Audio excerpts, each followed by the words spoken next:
dans le domaine. Je suis professeur en sciences alimentaires, en même temps je suis directeur du laboratoire de recherche qualité et sécurité des aliments. Nos équipes qui travaillent un peu sur ça. Nous avons un constat amer qui se résume comme suit. Alors, il y a une dérive dans notre alimentation traditionnelle vers une alimentation moderne. C'est une dérive préjudiciable pour notre santé.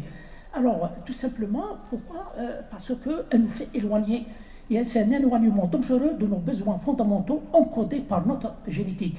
C'est-à-dire qu'on apporte beaucoup, on est en pleine dans une ère de l'industrialisation et de société de consommation. Nous recevons quotidiennement un flux d'aliments totalement différent de ceux que nos ancêtres recevaient quotidiennement. Très bien. Alors, la cause principale, c'est qu'il y a la manipulation des aliments par l'industrie agroalimentaire. Ceci entraîne des pathologies chroniques et dégénératives avec mondialisation de l'épidémie, d'obésité et d'explosion des cancers. C'est incroyable. C'est quelque chose que vous connaissez tous. Alors, très bien. Je vais essayer de résumer ça comme ça, par ce schéma-là. Quand on parle de l'alimentation moderne, ça veut dire qu'on est exposé. On est exposé, en fait, au risque nutritionnel manifeste et aux risques toxicologiques invisibles. Alors les risques à gauche que vous voyez, nutritionnels, donc toutes les maladies là métaboliques qui ont été citées tout à l'heure, nous avons le diabète, l'hypercholestérolémie, etc. Alors ensuite, d'autre côté, nous avons les risques toxicologiques invisibles.